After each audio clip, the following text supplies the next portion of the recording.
Hey, Mike here with Canadian Musician. Right now in the Sheridan Centre Hotel in Hamilton, where the CCMA Week, or Country Music Week, is going on.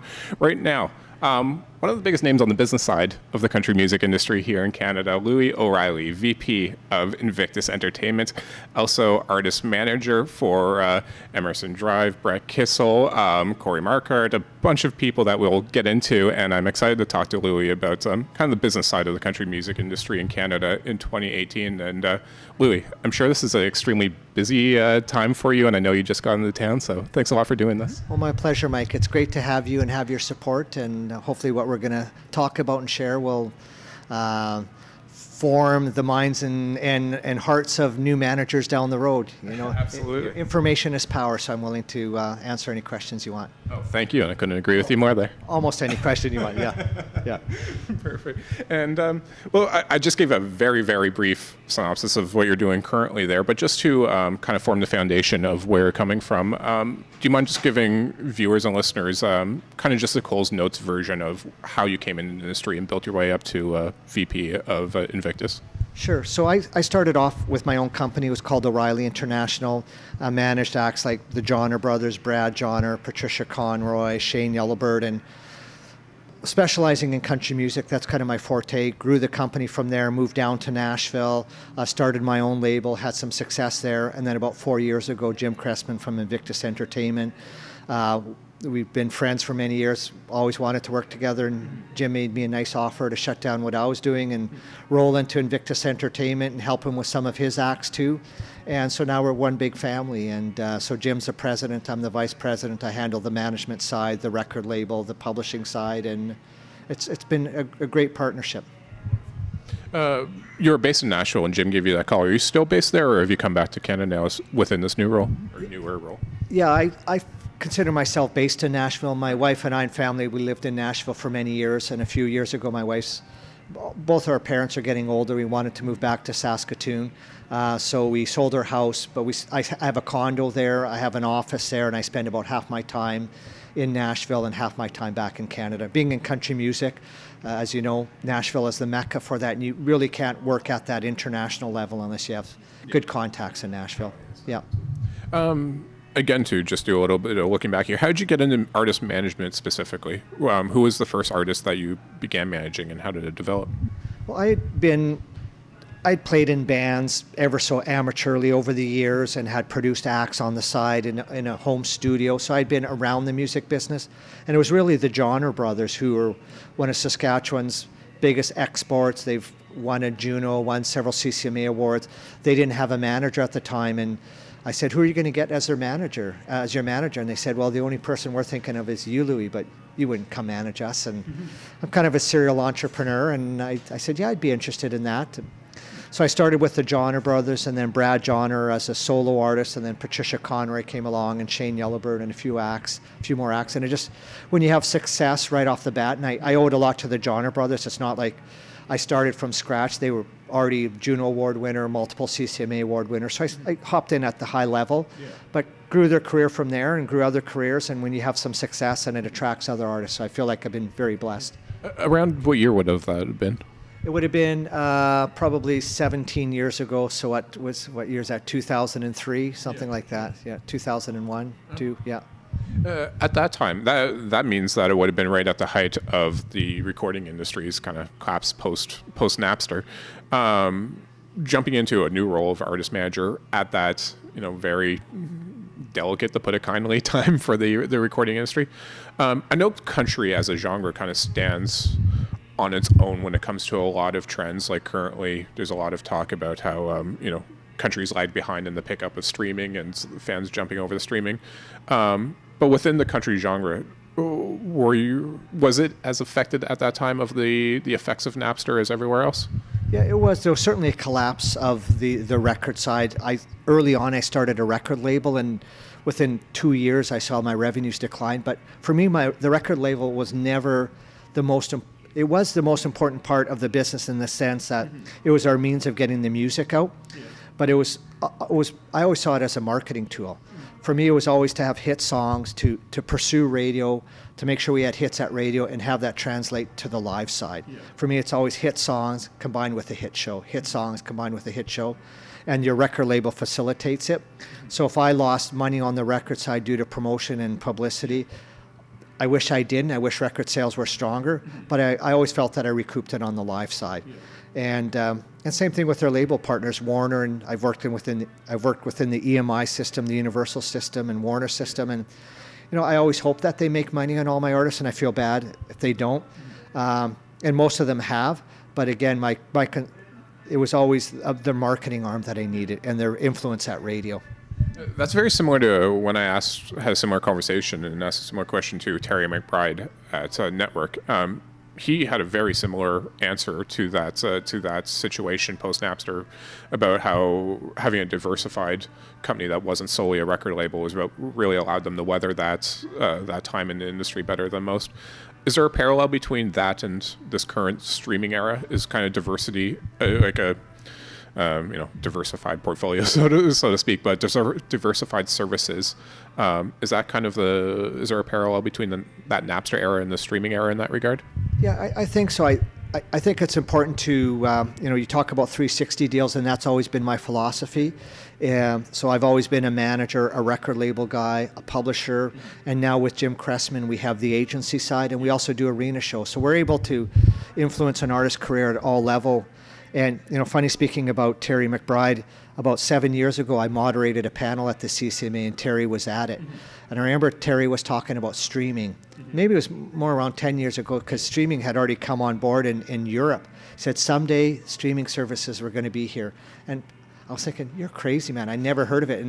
And it's all come to, to fruition here. And I'm not afraid of streaming. I think the revenues have come up, and I think it really is going to be the salvation of the music business.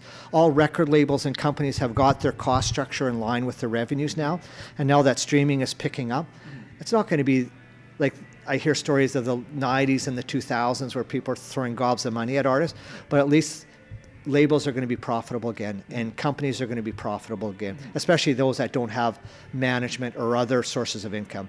Labels will come on board, and they're gaining more influence. And I'm thrilled with that. I'm absolutely thrilled with it.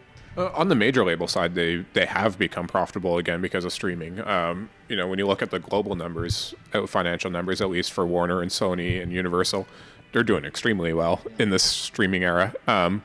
They're maybe amongst the few that are doing extremely well. Even the services themselves are losing money. But essentially, are those, I know you're not going to talk exact numbers and that kind of stuff, but essentially are the indies like Invictus, seeing similar positive trends in the streaming era that the majors are seeing? Oh, absolutely. I'm not afraid to say that probably I think last year for the first time, over 50% of our revenues on the label side came from streaming. And that's refreshing in some respects because with streaming, and similarly to when there was digital downloads, there's no barrier to access anymore. And it's great when you have a fan from Sweden love Brett Kissel or love George Canyon. It's like, how did they hear about it? So you're able to tap into audiences that you never could before, and the streaming playlists are your new radio. For me, radio is still king, especially in country music, but we have to pay a lot more attention with streaming and playlisting, and we're seeing that in our revenues. I kind of lament. I always liked having a box of physical CDs come in and opening it up and smelling the package, and so I'm not sure what we're going to do with that yet. Certainly off stage, people still buy CDs, but it's nice to see that you don't have to shell out $100,000 in physical product, that half of it might be returned. You put it out in the streaming world, and it just makes money right from the first unit out the door. Yeah, absolutely. Yeah. Both in the role as manager, but also on the agency side. Again, like we were talking about Terry McBride, I know Terry's a very big believer in the importance and value of data analytics and using those analytics to inform where you're touring and your record release strategies and all these kinds of things. Do you and your folks use a similar, I guess, strategy, or essentially how do you use those analytics in this day and age? Yeah, we certainly do.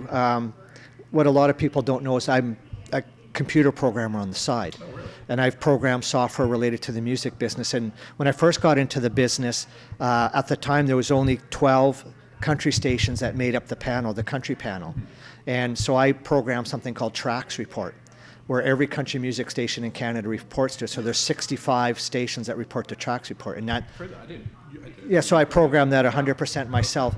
So I've been tapping into those analytics in terms of radio play and where my artists are hot, and kind of a heat map is what I call it. So we have. When I was at O'Reilly International, we have this dashboard that I built, and now Invictus has it, and I'm starting to pull data from Spotify and Apple Music and Amazon APIs to kind of enhance this heat map.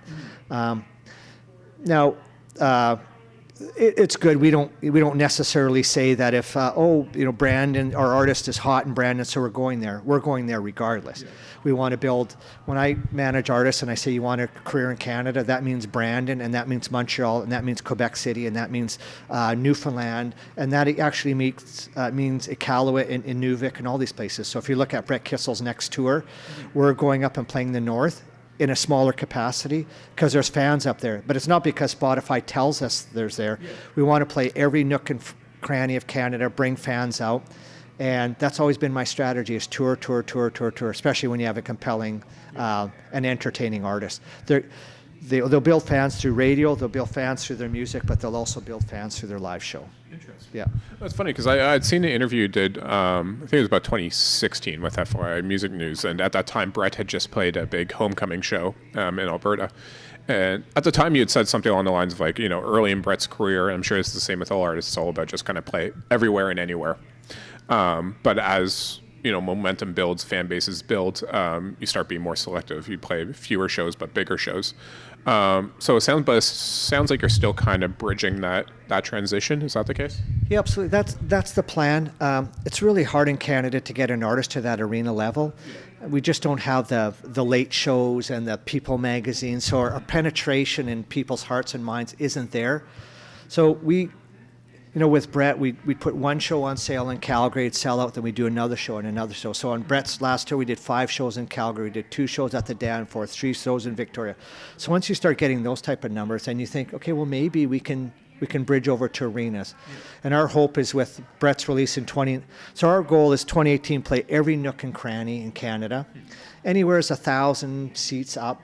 And then 2019 release amazing music. So in 2020, we're not going to do the Bonnievilles and Lethbridges and these places. We're going to hopefully bring all these fans into Edmonton and do an arena show, or all these fans into Calgary. We're not going to do Prince Albert and Melfort and North Battleford and Swift Current. All those fans are now going to have to come into Saskatoon. But what's going to get us there beyond this touring strategy is actually hit songs. Mm-hmm. You could lay out the strategy, but if you don't have hit songs, which is the fuel that propels everything, your plan can fall apart. So that's our goal in 2019. Maybe this relates to the data stuff we were talking about, but when it comes to those hit songs, essentially, is there any reliable way of predicting that doesn't what's the word I'm looking for, but doesn't diminish the artistry, I guess, in a sense? Essentially, how do you predict it without becoming too reliant on essentially on machines picking your art for you effectively? Well, it's a crapshoot most of the time. Yeah. I really believe in consensus. When there's consensus, every time, so I have a panel of about 12 people that I trust, and when we go out and assess singles, if there's consensus on a song, usually that song is going to be a hit. If there's no consensus on a song, but the artist believes in it, or half the panel believes in it, I'll throw my lot in it. Sometimes it works and sometimes it doesn't. But with all the data we get back from Apple artists and whatever Spotify artist metrics, we have more data now than ever to assess if something's trending towards a hit. Yeah. But Billboard magazine came out with the top 150 country songs for Canada's 150th, and I had 39 songs in the top 100 were my artists that I work with. But I can really say that, maybe about, and I'm being very blunt and honest here, maybe about a quarter of those are really, really hit songs, like that really propelled the artist's career, sold more tickets. You always need to have those songs that are top 10 or top 5 or number 1, but it's very rare where it's like a massive hit song, and it's just a mystery why that is. I use the analogy of a balloon when it comes to songs.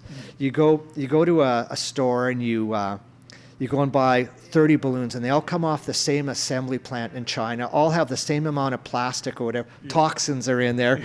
You open up the bag, you open up the first balloon, and you blow it up, and it just blows up so effortlessly. It's like, wow, this is really cool. You take the next balloon, pull it out, and you blow it, and it's so tough. It's like, what? This is from the same package.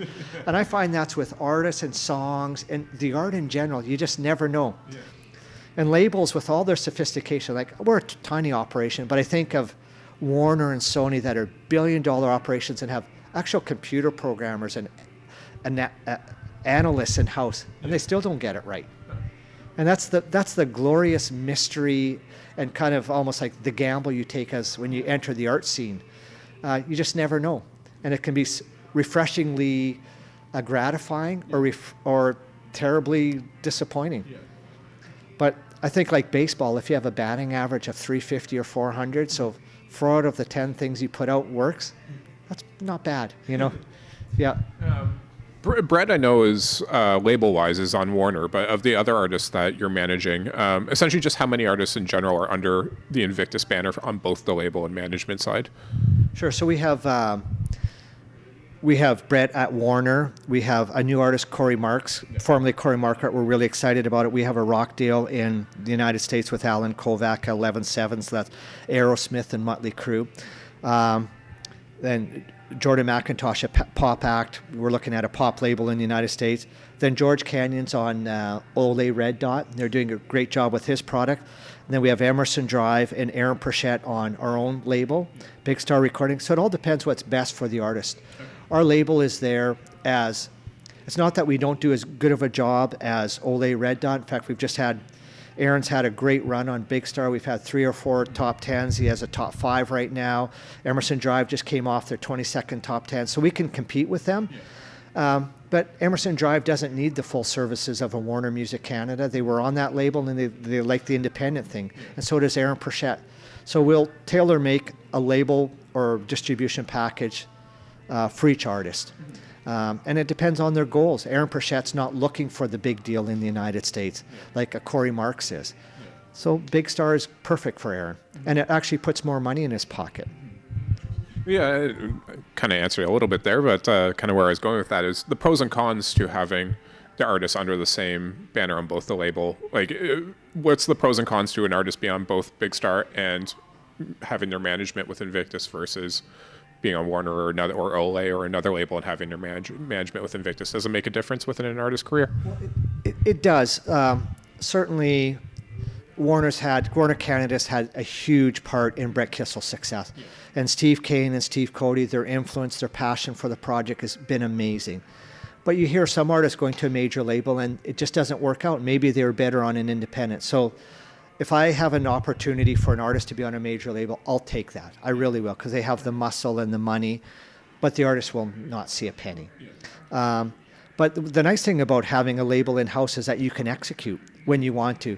So with Warner, I shouldn't say single out, Warner's been really good, but I've had artists on other major labels, and sometimes you have to wait in the queue. Mm-hmm. And you can't execute the touring strategy with the album release, and you can't pick the singles that you want because the labels don't see it that way. Yeah. So with Aaron, and also with George or Emerson, we've been able to execute very quickly, very nimbly, and that has a certain benefit to a career. And you can plan, and you can never let the momentum die because you're not in the queue because these other artists have their spot at radio. And then there's just more certitude. I can tell an artist, yeah, we're going to release on this date. Nobody's going to tell me else otherwise, because we control the album and the touring cycle and the management side, and we can build plans that execute with conviction. Typically speaking, I know this is a very broad question, but when it comes to artist discovery, where are you going about whether it's for management or for labels or for Big Star, whether it's publishing, but across the board, where are you guys going these days to find artists, and is it significantly different than it was 10 years ago? No, it isn't.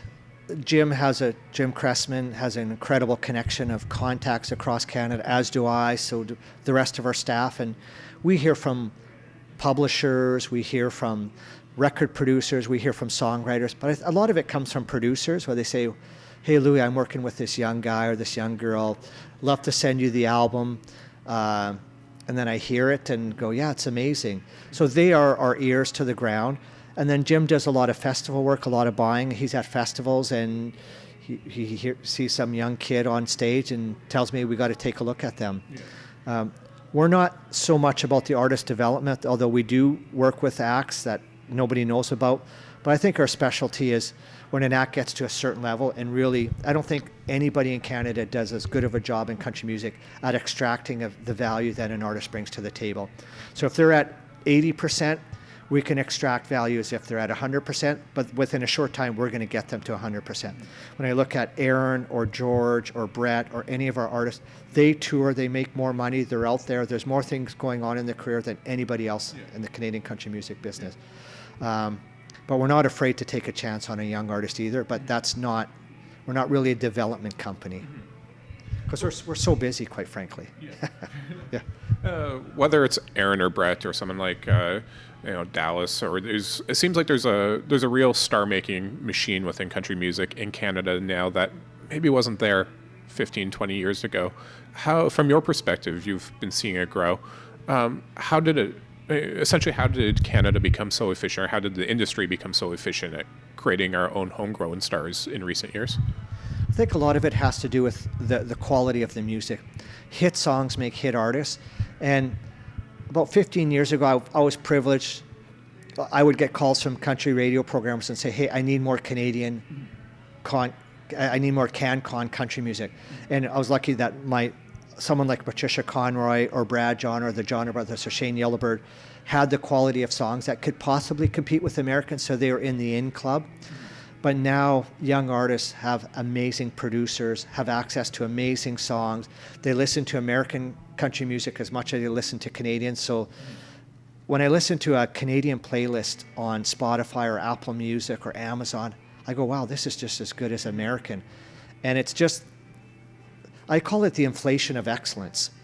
And the analogy that I teach my artists is in the 1950s, if you were a teacher and you had an aptitude for running, you could be a full-time teacher and run on the weekends and make it to the Olympics. Now, if you were a teacher in the 60s and had an aptitude for running, you would have to work half-time, train half-time. That's what it would take to make to the Olympics. Then in the 70s, you would have to quit your job, get a full-time coach, then you'd make it to, and then it goes, now you have to quit your job, get a sports psychologist, do like high altitude, this inflation of excellence. Mm-hmm. And I think young people have a sense of that. Yeah. A song that was a hit song in the 1980s, they don't think is a hit today. Mm-hmm. So they have to work so much harder to develop a hit. Their ears, everything's tuned better, the production is so much higher, and they won't settle for anything less than that. Mm-hmm. So when a young artist comes out with music, it's incredible. They can't get away with crap that we could. And there's so much more intelligent, and the ability to produce high quality sound, as you know, with technology today, that's a huge factor. You hear people producing Grammy award winning albums in a closet. Yeah. Like, how great is that? Yeah, how great is that? And then you also look at, you had to get yourself on television before. Mm-hmm. Everyone pined to get on that, to get an interview on CTV or Canada AM or the Mike Bullard Show or this or that. I'm not saying who cares about that. It's still important. Yeah. But now it's direct access to the consumer. You can create amazing video content that millions of people can see. Mm-hmm. How wonderful is that? Yeah. Who among your artists is doing that best, has really mastered that connection and that content creation, that side of it? I think it's Brett Kissel, hands down. 3 or 4 times CCMA Interactive Artist of the Year. His thinking about social media, his relationship with his fans, how even his wife Cece, like she's starting to become an influencer. And that just comes from the fact that Brett loves people. Yeah. Absolutely loves people. I'm not a great social media guy, not because I don't love people, because I just don't want to open up my family or my life to that. I'm a bit more private. But Brett's not like that. He's just he wears his heart on his sleeve, and there's nothing about Brett that you need to hide. Yeah. And he's just a master at creating content, thinking about content, developing content that his fans love. Yeah. That's awesome. That's a huge part of his career. Our goal is to get his numbers to over 100,000. We did the MMVAs, which was strategic. It went from 80,000 to almost 90,000. And our goal is going to be met by the end of 2018. We'll have over 100,000 followers. That's significant in Canada. That really is. I was actually just going to ask about the MMVA's performance, because I'm curious, essentially just how that came about. Was that them approaching you? Was that a strategic move on your part? And how much of a sign is that genre barriers at that level are breaking down? Yeah, well, I won't say I'll take credit for it, but it's part of a strategy I have with all my artists. There's always the music and the marketing, and they're always kind of leapfrogging. Obviously, you have to have the music, but when the music's there, what are we going to do on the marketing side to try to surpass it? So with country music, that means trying to break an artist outside of country. So Brett cross-pollinating with Serena Ryder, Brett being at the football, Brett being at the TIFF the other night, and then obviously the MMVAs or Brett being on the Junos. So we've made it known to Randy, Lennox, we've made it known to Warner that, hey, cross-pollinating Brett with a pop artist is super important. Keep your eyes out, keep pushing. And then it was really the Let It Be song, BB Rexa and Florida Georgia Line, one of the biggest songs of the year. Florida Georgia Line couldn't do it, so then Warner pushed for Brett to get that spot. And Randy already knew that, Brett can cross over. He's proven. So it was really Randy and Warner and our desire to do that. Maybe other country artists wouldn't want that, or they don't push for that, but we push for that, and it just came into place. So I give credit to Steve Kane and Randy Lennox and the powers that be, because certainly I don't have that power. I'd like to have that power someday, and I actually saw Randy last night and thanked him for it, and sometimes these stars have to align, and that was huge for Brett. It really was. It's interesting. Randy Lennox, of course, if anyone didn't realize, former head of Universal Music here in Canada. When someone like that, a music person, moves into what's not necessarily a music-specific role, like Randy going to Bell to head, Bell Media's entertainment division, is that the kind of stuff that the music industry can kind of capitalize on? Then they now have one of their own over there. Absolutely.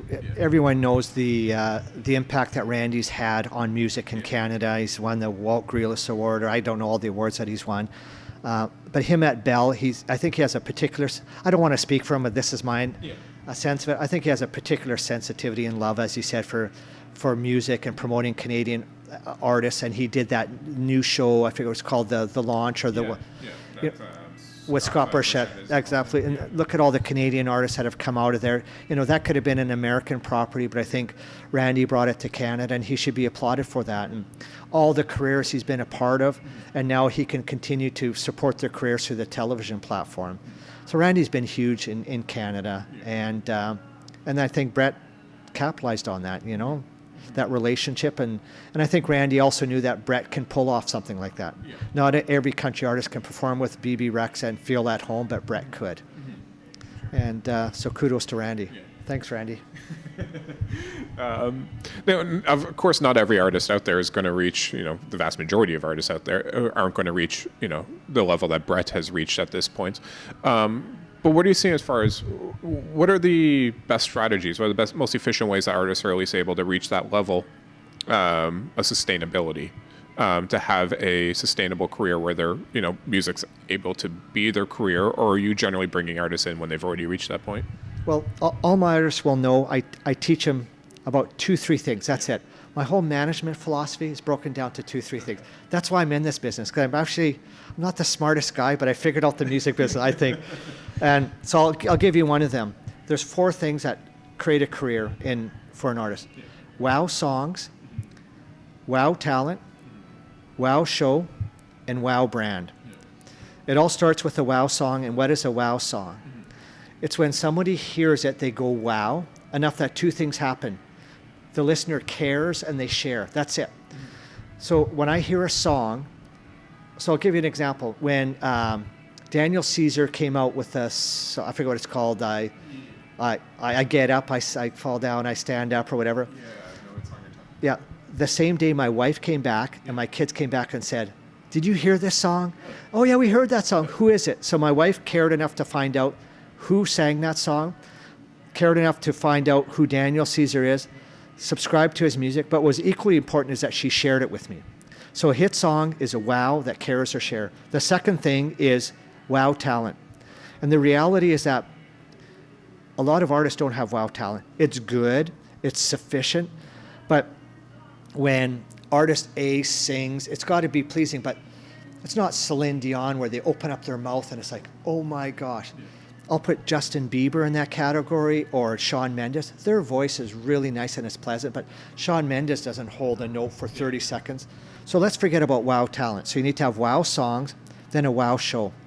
Over and over you hear about people, they're asked to go to a concert by somebody and they're not really a fan, but after they go, wow, I loved it. I didn't know. And then again, the caring or the sharing. They care enough to become a fan, and they care enough to share about it the next time they invite people to the show.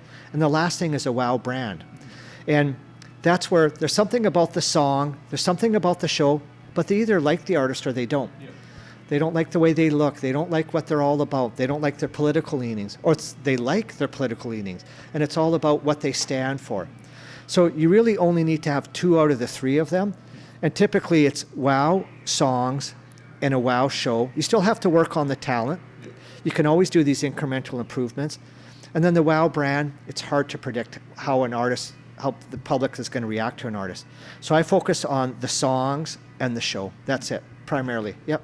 In the country, when it comes to, let's talk about wow songs, because in the country music industry, it works. You obviously have a lot of people writing their own songs, obviously, but it's a side of the industry that's more open to artists not writing their own songs, and there's a whole industry that revolves around that in Nashville.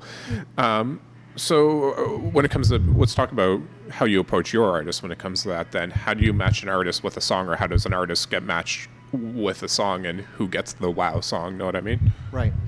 Well, we're lucky in that our artist roster is a bit differentiated. A song that would be great for Brett Kissel wouldn't be on brand for Aaron Pritchett, and vice versa. Same thing with George Canyon. Someone like Brett, I'd like him to write at least 50% of his album, because I typically sign artists that have 2 things. They have a great heart and they can create great art. So if an artist comes to me and they can't sit down and play a song that they wrote on their guitar and wow me, I won't sign them. Because I want them to be in a radio station in front of a radio programmer and play a song that they wrote, and this radio programmer think, you are a real talent. But if they go into the office and can't play the song on a guitar or piano, and it's an outside song that the radio programmer knows, in their mind they're thinking, this guy's a bit manufactured. Anybody can do this. So I want them to have a leg up on the competition. But once they've established that they are, not that someone who cuts outside songs isn't a real artist, but I want that legitimacy that they have a point of view, they have a perspective, and they can write about it. Then we can, around the edges, add other songs. And you're right, in Nashville, there's a writing community there that's the best in the world. And the quality of songs that Brett gets pitched are amazing. But I wouldn't want Brett's album to be all about him. So if you look at Brett's radio history and all his top 10s, I would say about half are outside pitches and half are his own songs. That's the way I'd like it to be for most of my artists. Yeah. Let's look at, what are we looking at time-wise here? Yeah, you can. One more thing I want to, we talked a lot about streaming already. It seemed to be kind of the common consensus for a long time that country music was lagging behind other genres as far as the influence of streaming and how quickly fans were picking up streaming. I would have attributed that to it being an older demographic, but I'm not even sure if that's the case anymore, because a lot of young people listen to country music too. But I'm just curious what you're seeing, being the one that's viewing and analyzing the analytics. Has country music reached that tipping point where streaming is as important to country as it is to hip hop or indie rock or anything else? Absolutely, it has. I think the lag of country music fans adopting streaming is somewhat. I think that comes more from the United States and Canada. Certainly in the South, I might get into trouble for this, Southern United States, maybe they're slower to adopt technology, maybe don't have the infrastructure. But I've never really seen that in Canada. And when I talk to Apple Music or I talk to Spotify, their major country playlists kick butt compared to pop and rock. Like, they are up there and sometimes beating them. So country music is super hot. The country music playlists are super hot. And I think that's because country music is so broad. And the country demo has dropped way down because it's not your mom and dad's country music. It doesn't have the twang. Sometimes a great country song is almost indistinguishable from a pop song or a rock song. And personally, I like that. I really enjoy a good two-stepping country song, but I also love when Dallas Smith releases a song, or Brett releases a song, or Tim Hicks, and it's like, really, that's country? Yeah. I love it. Yeah. I love it. So the demo is changing, and obviously the younger the country demo drops, then they're adopters of technology. So it's all a culmination of those factors. Well, Louis, we're running out of time, so I'll let you go here. But it's been a real pleasure and a real privilege to have you here for so long and be sharing your insights with me. I really appreciate it. Thank you. Thank you for all you do for the magazine. I mean, you guys have been, you guys promote and herald Canadian musicians and Canadian music, so kudos to you guys and keep it up. Thank you. That means a lot. Yep.